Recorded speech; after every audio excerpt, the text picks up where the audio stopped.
میں آپ کے سامنے اس وقت اس آیت کریمہ کے 10 تاکیدات آپ کے سامنے رکھ رہا ہوں کہ اللہ نے تاکید سے حکم دیا کہ میلاد منایا کرو، میرے محبوب کی خوشیاں منایا کرو۔ کتنی تاکیدیں ہیں اس میں؟ 10 بار ایک آیت میں، اور ایسی بے مثل و بے مثال آیت ہے قرآن مجید میں، اس طرح کسی اور حکم میں اللہ نے اتنی تاکیدیں نہیں کہیں، اتنی تاکید سے کسی اور بات نہیں کی جتنی اس آیت میں اپنے محبوب کے میلاد کی خوشیوں کے حوالے سے بات کی۔ آئیے ذرا تھوڑی سی علمی بات ہے، آپ ناراض نہ ہونا، ذرا توجہ کے ساتھ سنیں گے تو بڑا سمجھ میں آ جائے گی انشاءاللہ۔ نمبر 1، پہلی تاکید، قل، محبوب تو فرما۔ اللہ، میرا تو قرآن ہے، یہ لوگ پڑھیں گے تو میرا تو فرمان ہوگا، لیکن قل کہہ کر فرمان الہی کو فرمان رسول بھی بنا دیا تاکہ 2 تاکیدیں ہو جائیں۔ قل، محبوب تو بھی کہہ دیں، کل کو کوئی یہ نہ کہ نبی کا میلاد ہے تو نبی نے نہیں کہا تھا، فرمایا نبی کو تو اللہ نے کہا تھا کہ اے نبی تو اپنا میلاد منوا۔ سبحان اللہ، پہلی تاکید ہے، تو اپنا میلاد منوا، تو اپنی ولادت کی خوشیاں کروا ان سے۔ تو یہ اللہ کا حکم بھی ہو گیا اور حضور کی مرضی بھی ہو گئی، کہو سبحان اللہ۔ پہلا لفظ قل سے پتا چلا کہ میلاد مصطفیٰ منانا اللہ کا حکم بھی ہو گیا اور حضور کی مرضی بھی ہو گئی۔ دوسری تاکید سنیے، بفضل اللہ، اللہ کے فضل کی وجہ سے۔ اللہ کے فضل کی وجہ سے سوال یہ پیدا ہوتا ہے کہ اللہ کے فضل کی وجہ سے کیا؟ جی، قل بفضل اللہ، اے محبوب فرماؤ کہ اللہ کے فضل کی وجہ سے۔ ابھی فکرہ تو آگے چل رہا ہے نا، بس اتنے فکرے پر، اللہ کے فضل کی وجہ سے، اے محبوب فرماؤ اللہ کے فضل کی وجہ سے۔ تو ایک بفضل اللہ میں استفہام آ گیا کہ ایک سوال ذہن میں کھڑا ہو گیا، کیا کہنا چاہتا ہے رب؟ اللہ کے فضل کی وجہ سے کیا؟ یہ جو توجہ دلائی، یہ توجہ بھی تاکید میں ہے، یہ دوسری تاکید ہے کہ متوجہ کر دیا، ابھی حکم نہیں دیا، متوجہ کیا کہ میلاد مناؤ تو ایسے ہی نہ منانا، پوری توجہ اور خلوص کے ساتھ منانا۔ یہ بفضل اللہ کی طرف جو استفہامی انداز بنتا ہے، یہ اس سے فیض مل رہا ہے۔ پھر تیسری بات فرمائی، وَبِرَحْمَتِهِ، فضل اللہ فرما دیا تھا، اس کا فضل، لیکن فرمایا کہ جو کہنے والے ہیں وہ کوئی بہت ہی اونچی بات ہے، اس لیے ساتھ صرف فضل کی بات نہیں کی، فرمایا وَبِرَحْمَتِهِ، اللہ کی رحمت کی وجہ سے۔ یہاں پھر استفہام آ گیا، اور فصاحت و بلاغت کے قاعدے میں جہاں استفہام تکرار سے آ رہا ہو وہ بات اہمیت کے اوپر اہمیت کی حامل ہو جاتی ہے، تو اس لیے فرمایا قل بفضل اللہ، آپ فرما دیجئے اللہ کے فضل سے، وبرحمتہ، اور اس کی رحمت کے فضل سے۔ گویا کوئی بہت بڑی اہم بات کی جا رہی ہے، تو گویا برحمتہ کہہ کر ایک دوسری تاکید کر دی کہ آپ نے اللہ کے محبوب کے میلاد کی جو خوشیاں منانی ہیں، لوگوں وہ خوشیاں خلوص سے بھی مناؤ، اور پھر یاد رکھ لینا وہ خوشیاں کوئی زحمت نہیں ہوں گی، یاد رکھ لینا تمہارے گھروں میں اگر کوئی زحمت بھی ہوگی تو وہ رحمت میں بدل جائے گی۔ رحمت ہی کے اندر یہ نقطہ مل رہا ہے، گھر میں اگر کوئی پریشانی بھی ہوگی، میرے محبوب کی خوشیاں مناؤ، ساری پریشانیاں دور ہو جائیں گی۔ میں دیکھوں گا یہ بندہ ہے تو گناہگار ہے، تو اس پر پریشانی آئی اس کے اپنے عملوں کی وجہ سے، مگر اس نے اپنے عملوں کو چھوڑ کر میرے محبوب کی خوشیاں منانا شروع کر دی ہیں، چلو میں اس کے عملوں کی کیا سزا دوں، اس کو اپنے محبوب کی خوشیوں پر اس کو جزا دے رہا ہوں۔ زحمت کو بھی رحمت میں بدل دیا، تو یہ وہ رحمت ہی، یہ تیسری تاکید ہے۔ آؤ چوتھی تاکید سنو، اب کیا ہوا؟ اب بفضل اللہ و برحمتہ، فضل اور رحمت دونوں کو جمع کر کے اللہ نے بیان کیا۔ اگر فضل اللہ ہوتا تو ایک تاکید تھی، رحمتہ و برحمتہ، اور اس کی رحمت یہ با جمع کے لیے ساتھ آ گئی، قل بفضل اللہ و برحمتہ، تو با کے ساتھ، با حرف جار ہے، با کے ساتھ اسے آپس میں جمع کر دیا، تو فضل اور رحمت کو جب آپس میں جمع کر دیا تو یہ جمع کرنا بھی کوئی خاص متوجہ کر دیا کہ مولا فضل اور رحمت کو تو نے جمع کر دیا، کیا وجہ ہے؟ تو فرمایا جب فضل اور رحمت کو جمع کر دیا تو اشارہ کر دیا کہ لوگوں میرے مصطفیٰ کا میلاد نہ فقط فضل ہے نہ فقط رحمت ہے، بلکہ وہ زمین والوں تمہارے لیے اگر رحمت ہے تو آسمان سے تمہارے لیے فضل بھی ملتا چلا جائے گا، زمین پہ تمہیں رحمت سے نوازا جائے گا، آسمان سے تمہیں فضل سے بھی نوازا جائے گا، تم خوشیاں زمین پر ملاؤ گے، عرش والا بھی تمہارے اوپر فضل فرماتا چلا جائے گا۔ تو اس میں میلاد منانے میں تم اکیلے نہیں ہو، رحمت نے بتایا کہ زمین والے بھی شامل ہیں، فضل نے بتایا کہ آسمان والے بھی شامل ہیں۔ اور پھر بذال فا قل بفضل اللہ وبرحمتہ فبذالک، یہ فا، یہ حکمت، فا کی حکمت کیا ہے؟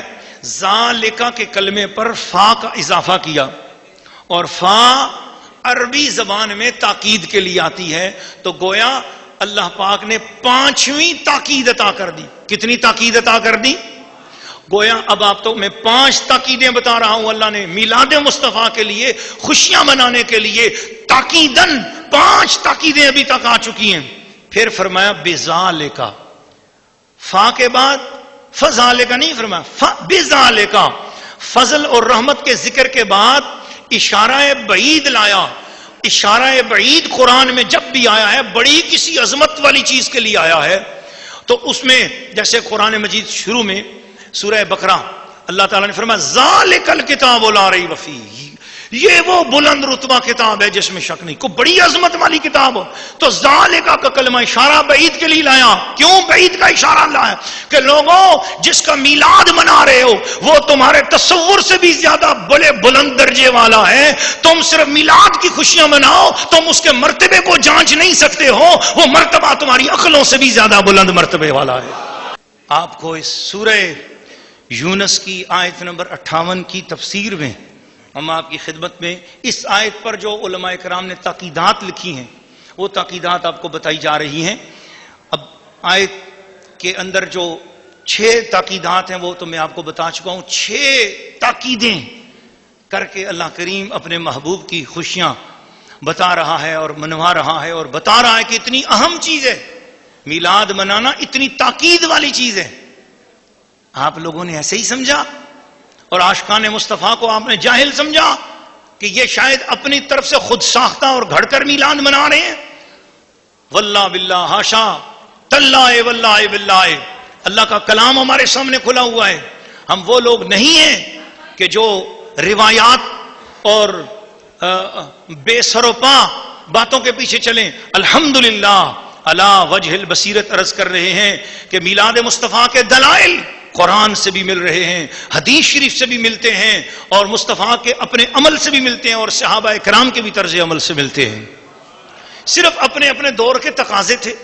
اس دور صحابہ کے اندر جو ہے حضور علیہ الصلوۃ والسلام کا چونکہ وصال بھی 12 ربیع الاول کو ہوا، تو قرب وصال کا ایک صدمہ بھی بہت تھا، اس لیے اس صدمے کا وہاں حق تھا۔ لیکن جوں جوں گھڑیاں اور زمانہ گزرتا گیا، وصال اقدس کا صدمہ وہ پیچھے ہٹتا چلا گیا، اور اللہ پاک نے پھر دوبارہ چونکہ نص قطعی میں دلالت النص سے چونکہ میلاد مصطفیٰ کا حکم بنایا گیا، اس لیے اللہ پاک نے وصال کی بات کو خود بخود آہستہ آہستہ پیچھے کر دیا، اور میلاد کی بات کو پھر قرآن کے ذریعے آگے فرما دیا۔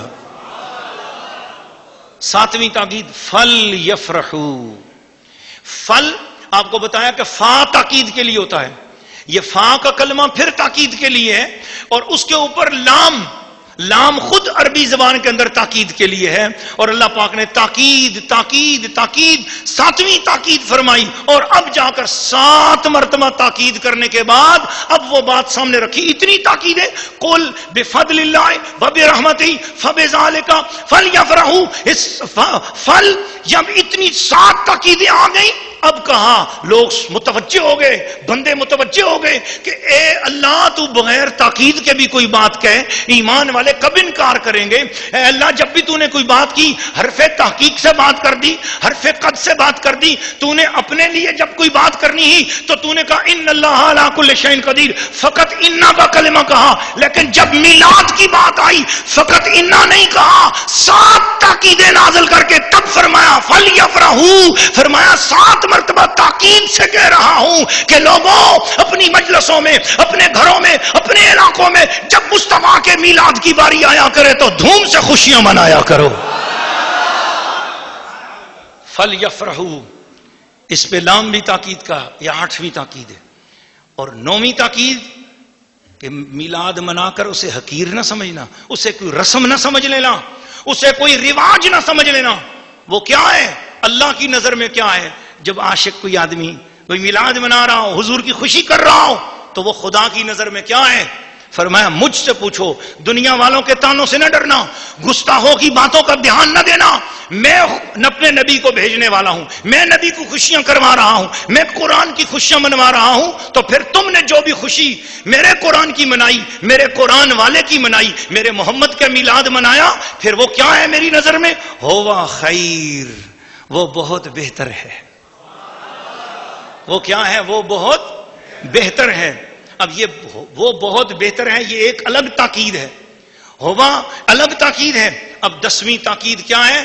کس چیز سے بہتر ہے؟ یہ تاکید سن لو، مما یجمعون، جو کچھ بھی تم جمع کر سکتے ہو، جو کچھ بھی تم نے جمع کیا ہوا ہے، جو کچھ تم جمع کرو گے، یجمعون مضارع کا صیغہ ہے، اور مضارع کے اندر یہ خاصیت ہوتی ہے، وہ حال اور ماضی، حال اور مستقبل دونوں زمانوں کو اپنے اندر قید رکھتا ہے۔ ہوا خیر مما یجمعون، وہ جو تم میرے مصطفیٰ کا میلاد مناؤ گے یہ اس قدر بہتر ہے، اتنا بہتر ہے۔ کس سے بہتر ہے؟ فرمایا مما یجمعون، جو کچھ تمہارے پاس ہے اس سے زیادہ بہتر ہے۔ اور تمہارے پاس کیا بہتر ہو سکتا ہے؟ یا دنیا بہتر ہو سکتی ہے یا آخرت بہتر ہو سکتی ہے۔ فرمایا دنیا اگر بہتر ہے تو اس سے بھی میرے نبی کا میلاد بہتر ہے، اور تمہاری اگر آخرت اچھی ہے تو اس آخرت سے بھی زیادہ اچھا میرے نبی کا میلاد ہے۔ دو ہی چیزیں اچھی ہو سکتی ہیں، یا کسی کی دنیا اچھی ہو سکتی ہے یا کسی کی آخرت اچھی ہو سکتی ہے۔ فرمایا لیکن میری نظر میں دنیا والوں کی دنیا سے بھی، اور آخرت والوں کی آخرت سے بھی، اعمال والوں کے اعمال سے بھی، مال والوں کے مال سے بھی مجھے مصطفیٰ کریم کا میلاد زیادہ اچھا لگتا ہے۔ اور اس آیت کی تفسیر میں صرف اب ایک ہی بات کر کے اجازت چاہوں گا کہ چونکہ میری خوش نصیبی ہے کہ الحمدللہ کہ ہم نے میلاد مصطفیٰ زیر سایہ قرآن مصطفیٰ کے عنوان سے پورے اس ایک مہینے کو ہم نے قرآن مجید کے زیر سایہ گزارنے کا عزم کیا تھا۔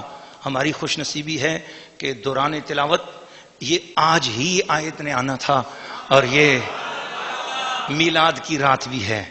یہ گویا کہ اللہ پاک کی نظر میں بھی قرآن مجید کا یہ دورہ شریف اور یہ عظیم الشان سعادت والی مجلس اس لحاظ سے عرش اولیٰ پہ بھی قبولیت والی ہے اور گنبد خضرا میں بھی قبولیت والی ہے۔